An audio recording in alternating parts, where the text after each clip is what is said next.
Olá, peregrino, olá, peregrina, graça e paz de Cristo ao seu coração. Amém? Eu sou Marcos, seja muito bem-vindo aqui a mais um vídeo de estudo bíblico aqui no canal do Peregrino. Nesta videoaula, nós vamos dar continuidade aos estudos do livro de Atos dos Apóstolos. Vamos ver aqui um versículo do capítulo 9, cujo principal objetivo é afirmarmos aquilo que nós já sabemos, que Deus faz prosperar aquilo que Ele abençoa. Sim, hoje nós vamos falar nesta videoaula acerca da igreja primitiva e entendermos através dos textos de Atos, com relação ao texto que nós vamos ler hoje, que Deus proporcionava o crescimento natural da igreja primitiva. Este será o principal objetivo do conteúdo de hoje. Antes de iniciarmos aqui a nossa jornada, eu quero fazer um convite a você que ainda não é um inscrito aqui do canal. Quero te convidar a vir caminhar conosco. Será um prazer, um privilégio termos aqui a sua companhia. Portanto, faça a sua inscrição, não se esqueça de ativar aí o sininho para que você receba uma notificação toda vez que eu postar um conteúdo novo aqui do canal. E também quero te fazer um convite, todo este conteúdo que nós estamos vendo aqui, ele faz parte de uma jornada de estudo bíblico online. Toda semana nós nos reunimos através do Google Meet para estudarmos um texto da Palavra de Deus. Você é o nosso convidado. Será muito bom ter a sua companhia nessa jornada. Para participar é muito simples. Deixe uma mensagem para mim nos comentários que eu entrarei em contato com você. Amém? Olha, quando nós olhamos para o livro de Atos dos Apóstolos, nós podemos ver que basicamente este livro ele foi escrito com dois propósitos principais. Podemos dizer que o primeiro propósito foi o de narrar o crescimento do cristianismo nos seus primeiros 30 anos. E também é de ser um manual a respeito das missões, a missão da igreja, revelando ali os seus princípios espirituais do crescimento da igreja em todas as épocas. Portanto, é um livro que foi escrito no primeiro século, mas que se aplica até os dias de hoje e se aplicará até a volta de Jesus. Eu quero trazer aqui para você uma reflexão feita de William Barclay a respeito do livro de Atos, onde ele diz que esse livro ele poderia ser tecnicamente dividido em 6 partes e que cada uma delas traz como final um resumo do crescimento da igreja. William Barclay fala, por exemplo, que em Atos capítulo 1, dos versos 1, 6 ao 7, nós vemos o crescimento da igreja em Jerusalém e que ele finaliza este primeiro resumo dizendo lá que a igreja crescia e se multiplicava o número dos discípulos, não só dos discípulos, mas também muitíssimos sacerdotes obedeciam à fé. O segundo resumo trazido por Barclay, ele está no capítulo 6, ele entende que ali do verso 8 ao 9, depois no 31, nós temos já o crescimento da igreja indo para Samaria e Judeia. E neste texto ele termina trazendo o seguinte resumo: a igreja, na verdade, ela tinha paz em toda a Judeia, Galileia e Samaria, edificando-se e caminhando no temor do Senhor e no conforto do Espírito Santo, crescia em número. William também diz no terceiro resumo, que é exatamente aqui no capítulo 9 que nós estamos estudando, que do verso 32 até o capítulo 12, verso 24, nós vamos ver o crescimento da igreja entre os gentios, chegando a Cesareia e Antioquia. E este período ele encerra com um resumo lá no verso 24 do capítulo 12, dizendo: entretanto, a palavra do Senhor crescia e se multiplicava. O quarto resumo trazido por William Barclay, ele está no capítulo 12, do verso 25 até o 16, verso 5, onde ele fala que a igreja já se expandia aí para a Ásia Menor, principalmente na Galácia. E ele então finaliza esse resumo com o texto: assim, as igrejas eram fortalecidas na fé e dia a dia aumentavam em número. O quinto resumo apontado por William Barclay está no verso 16, entre o verso 6 e lá o capítulo 19, verso 20, onde que aí ele já traz o crescimento da igreja na Europa, em grandes cidades. E ele vai finalizar dizendo que assim a palavra do Senhor crescia e prevalecia poderosamente.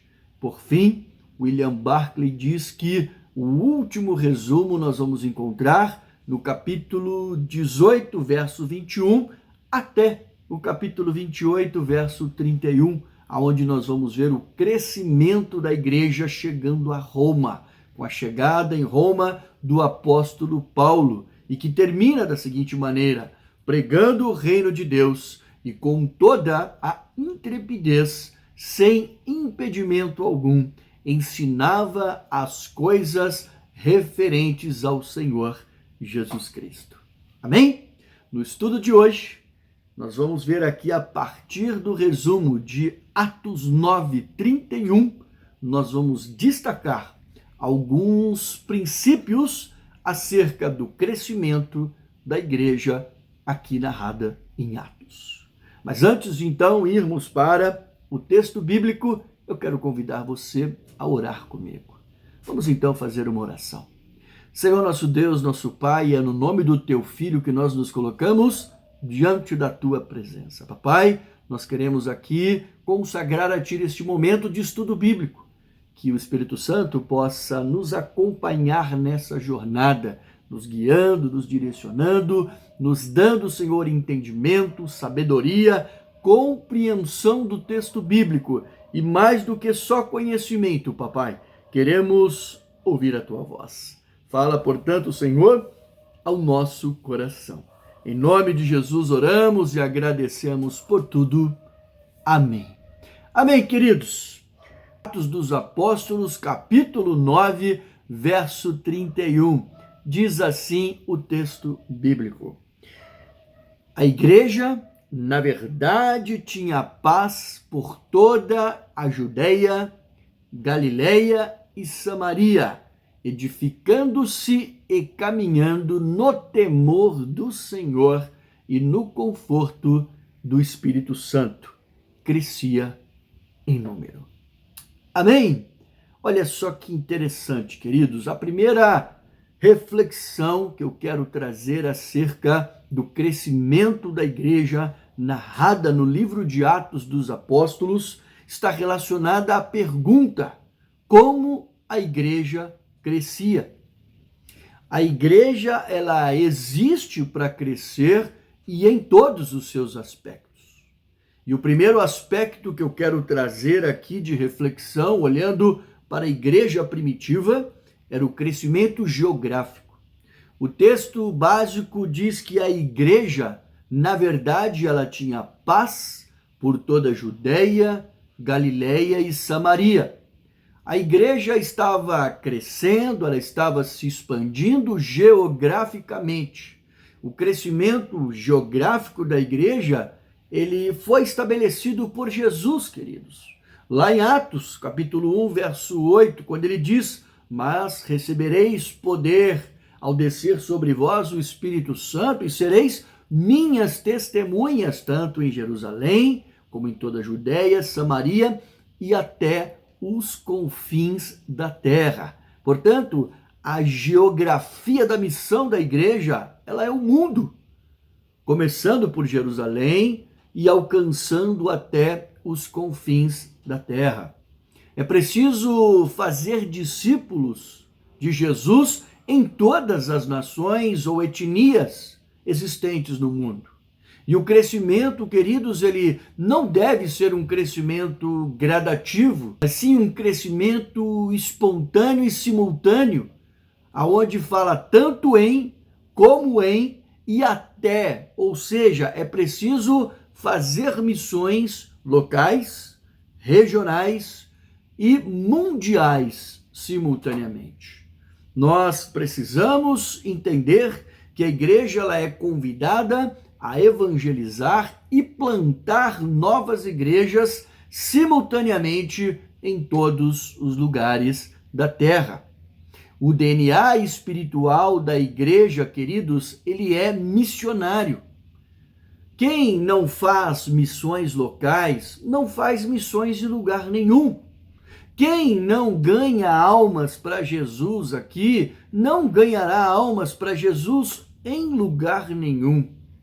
Portanto, queridos, o crescimento geográfico é algo que nós devemos, como igreja, buscar como projeto para a nossa igreja, termos isso dentro do nosso escopo, dentro dos nossos olhos, como uma visão missionária para a igreja de Cristo Jesus.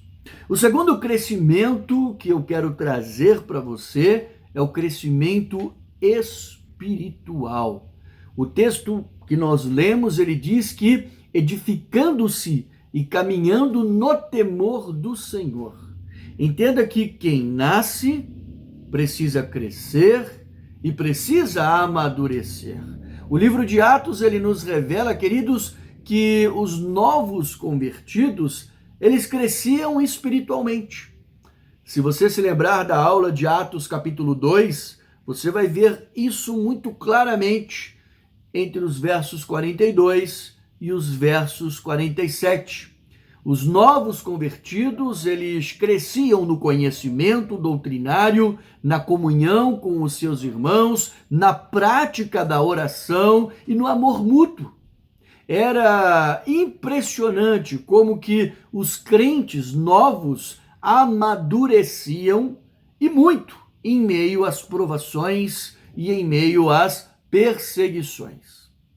Infelizmente, nós temos um conceito equivocado hoje sobre crescimento espiritual. Nós confundimos maturidade com tempo de conversão. E Jesus fala claramente em Mateus 7, 24 a 27, que maturidade, queridos, tem a ver como praticar aquilo que se aprendeu. Maturidade significa praticar, queridos, aquilo que a Bíblia nos ensina. E quem ouve a palavra e não pratica, como diz Tiago, lá no capítulo 1, verso 22 e 24, engana-se a si mesmo. O terceiro tipo de crescimento que eu quero trazer, que nós conseguimos ver na igreja primitiva, é que esse crescimento que a igreja tinha era um crescimento genuíno. Não era algo forçado, ninguém ficava inventando modas para trazer novos fiéis. Não, era um crescimento dado por Deus através do poder do Espírito Santo. E o nosso texto básico nos fala sobre isso, diz que a igreja crescia no conforto do Espírito Santo. Não havia necessidade de grandes esforços, o próprio Espírito Santo trazia, sim, novos convertidos, convertia as pessoas. A igreja só tinha que pregar a palavra. O Espírito Santo, queridos, ele não foi derramado em todo mundo, mas na igreja, portanto, a igreja ela era empoderada. E precisamos entender que até hoje o Espírito habita conosco e em nós. E aonde o Espírito estiver, ali, queridos, está o verdadeiro cristão e a verdadeira igreja de Cristo Jesus. É o Espírito Santo da verdade que nos revela, que nos guia em toda a verdade. Ele é o Consolador divino. É Ele quem convence, é Ele quem regenera, é Ele quem consola, é Ele quem encoraja e é Ele quem motiva o crente verdadeiro. A gente vê no texto de Atos, capítulo 2, verso 47, que enquanto a igreja crescia, acrescentava-lhes o Senhor dia a dia aqueles que iam sendo salvos. O Senhor acrescentava à igreja pessoas salvas por ele. A igreja crescia, queridos, com pessoas verdadeiramente regeneradas. Infelizmente, hoje nós temos muitas igrejas cheias de pessoas vazias do Espírito Santo. E o último aspecto que eu quero comentar aqui é a respeito do crescimento numérico. O texto nos diz que a igreja crescia em número. Lucas vai enfatizar bastante esse tema em Atos. Ele começa dizendo lá no capítulo 1, no verso 15, que começou tudo com 120 pessoas. Aqueles dias, levantou-se Pedro no meio dos irmãos. Ora, compunha-se a assembleia de 120 pessoas, disse Lucas. Depois ele passa lá no capítulo 2, verso 41, para uma condição onde a igreja em Pentecostes, só ali já cresceu mais 3.000 membros. Isso daí, queridos, trouxe mais novos convertidos, ao ponto que chegamos em Atos, capítulo 4, no verso 4, nós já vamos ver que já eram quase 5.000 homens, sem contar mulheres. Portanto, a igreja ela ia se expandindo, de maneira que Atos 5, verso 14, vai dizer que haviam multidões de crentes, e a igreja continuava crescendo e se multiplicando. Quando a gente olha para Atos 6, 7, fala exatamente sobre isso. Crescia a palavra de Deus, e em Jerusalém, se multiplicando o número dos discípulos, e também muitíssimos sacerdotes que obedeciam à fé. Resumindo essa primeira parte de responder como a igreja crescia, nós podemos dizer que a igreja crescia geograficamente, espiritualmente e verdadeiramente e numericamente. Observe, queridos, que aonde há qualidade, há quantidade e também vice-versa. Amém? Portanto, é assim que nós devemos olhar para a nossa igreja hoje, se nós queremos ver ela crescendo. E por que a igreja crescia? Vamos responder então a essa pergunta. A Bíblia nos ensina, queridos, que é Deus quem dá o crescimento da igreja. É Ele quem acrescenta à igreja aquele que Ele mesmo quer salvar. Observe, Atos 2,47 falou sobre isso. Enquanto isso, acrescentava-lhes o Senhor dia a dia os que iam sendo salvos. Paulo, ele declara, eu plantei, Apolo regou, mas o crescimento veio de Deus. Isso está lá na primeira carta de Paulo aos Coríntios, capítulo 3, versos 6 e 7. O ponto, queridos, de vista humano, nós podemos entender através deste ponto de vista humano que existem algumas razões em Atos para que nós possamos entender qual é o trabalho que nós temos que fazer para sermos servos do Senhor Jesus nesse crescimento. O primeiro é entender que é o Espírito Santo quem dirige o trabalho da igreja. Os discípulos, eles só partilhavam, eles se colocavam à disposição, mas depois que o Espírito Santo foi derramado sobre eles e disse para eles aquilo que eles deveriam fazer. Veio o Pentecostes, eles ficaram ali cheios do Espírito Santo e daí por diante eles entenderam que era necessário ter uma dependência e uma submissão total ao Espírito. Diz que lá em Antioquia, a gente vai conseguir entender que isso já estava acontecendo na igreja como uma premissa. Olha o que diz, queridos, o texto lá de Antioquia, aonde fala em Atos capítulo 13, do verso 1 até o 4. Olha o que diz aqui o texto bíblico. Havia na igreja de Antioquia profetas e mestres. Barnabé, Simeão, por nome ou sobrenome Níger, Lúcio de Cirene, Manaém, Colasso de Herodes o tetrarca e Saulo. E servindo eles ao Senhor e jejuando, disse o Espírito Santo: separai-me agora Barnabé e Saulo para a obra que eu tenho chamado. Então, jejuando e orando e impondo sobre ele as mãos, os despediram, enviados, pois, pelo Espírito Santo, desceram a Seleucia e dali navegaram para Chipre. Queridos, a liderança da igreja primitiva reconhecia a divindade do Espírito Santo, bem como a sua soberania divina. Eles realizavam a obra sob a direção e o poder do Espírito Santo. Você recebe de Deus a competência para ser usado por Ele. Nunca se esqueça, jamais, que sem Jesus nada podemos fazer. Ninguém, pela sua própria competência ou habilidade, pode servir a Deus.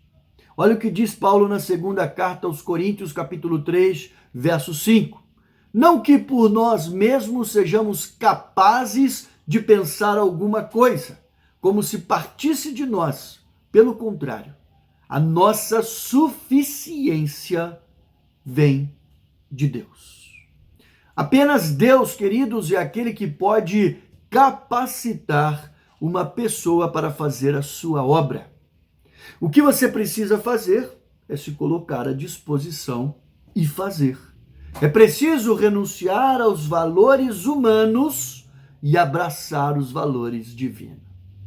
James Elliot, que foi um mártir missionário entre os índios no Equador, certa feita disse: não é um insensato aquele que gasta aquilo que não pode conservar, a fim de obter aquilo que não pode perder. Uma das maiores bênçãos de Deus que nos concede é que, por amor a Jesus, podemos perder a nossa vida para ganharmos a vida de Deus. Um outro aspecto, queridos, é que a igreja sabia qual era a sua missão. A igreja sabia que a missão dela era de pregar o evangelho para toda criatura. A igreja, queridos, ela existe para cumprir a missão de Deus. João 20, 21 diz: assim como meu Pai me enviou, eu também vos envio. E eles receberam o poder do Espírito Santo para testemunhar e pregar o evangelho. Quando ameaçados e perseguidos, ao invés de se acovardar, eles respondiam: pois nós não podemos deixar de falar das coisas que vimos e ouvimos. Antes, importa obedecer a Deus do que aos homens. Você recebeu uma missão de Jesus. Nós recebemos a mesma missão de Jesus. Mateus 28, dos versos 19 e 20, nós encontramos lá essa missão, a grande comissão. Ide, portanto, fazei discípulos de todas as nações, batizando-os em nome do Pai, do Filho e do Espírito Santo, ensinando-os a guardar todas as coisas que venho ordenado. E eis que estou convosco todos os dias até a consumação do século. Esta missão, queridos, ela é, portanto, para toda a igreja e para cada cristão individualmente. Ela é uma missão urgente, é uma missão de agora. Ela é necessária e é intransferível. Hudson Taylor disse certa vez que a grande comissão, ela não é uma opção a ser considerada, mas ela é um mandamento de Deus a ser obedecido. Não fuja, não seja omisso, mas cumpra essa missão. Terceiro aspecto que eu quero falar para você, por que a igreja crescia? A igreja crescia porque ela trabalhava. A oração, queridos, ela é o oxigênio espiritual. E já era desde aquela época, como a gente pode ver nos textos bíblicos. Eles oravam a Deus por tudo e para tudo. Perseveravam na oração individual e coletiva. Oravam para tomar decisões importantes. Oravam para pregar a palavra de Deus com poder, associando a oração e a Bíblia. Eles oravam para enfrentar a oposição e a perseguição religiosa. Eles oravam, queridos, pelos líderes presos, perseguidos. Oravam para que Deus dirigisse a obra missionária. É impressionante vermos como a igreja orava, mas acompanhado da oração vem sempre o serviço. Eles se reuniam diariamente para adorar, ensinar e pregar a palavra de Deus. Atos 5:42 nos diz que todos os dias, no templo e de casa em casa, não cessavam de ensinar e de pregar Jesus Cristo. E todos estavam envolvidos, queridos, na missão. Todos caminhavam juntos. Atos 8:4, você se lembra que nós já lemos, que fala que entre mentes os que foram dispersos iam por toda a parte pregando a palavra. Infelizmente hoje, a maioria dos pastores só prega 1 ou 2 vezes por semana. E 90%, queridos, 90% dos membros da igreja não evangeliza ninguém. Mas todo cristão verdadeiro, ele entende o chamado de Deus e ele é um missionário do evangelho. Dick Hills disse que cada coração com Cristo é um missionário e cada coração sem Cristo é um campo missionário. Você foi escolhido por Deus para ser abençoado com a salvação e para, através disso, abençoar os outros com a mensagem da salvação. Amém? Queridos, dessa forma nós podemos concluir que a visão que nós conseguimos ter do livro de Atos dos Apóstolos é que ele é um manual das missões, um manual missionário da Igreja de Jesus e que nós devemos seguir e colocar em prática até a volta do Senhor Jesus. Ele estabelece que o objetivo da igreja deve ser buscar o crescimento dela. Crescimento interno, crescimento externo. Edificação, seja em prédios, mas também evangelização. Precisamos colocar em prática, queridos, os princípios espirituais de crescimento da igreja em que o Espírito Santo nos ensina aqui no livro de Atos dos Apóstolos. Amém? Dessa forma nós concluímos aqui o conteúdo da nossa videoaula de hoje. E na próxima videoaula daremos continuidade, finalizando aos estudos do livro de Atos dos Apóstolos, capítulo 9. E também falaremos um pouco já do capítulo 10. Portanto, não perca esse conteúdo, fique conosco e será sempre muito bom ter aqui a sua companhia. Deus abençoe a sua vida poderosamente.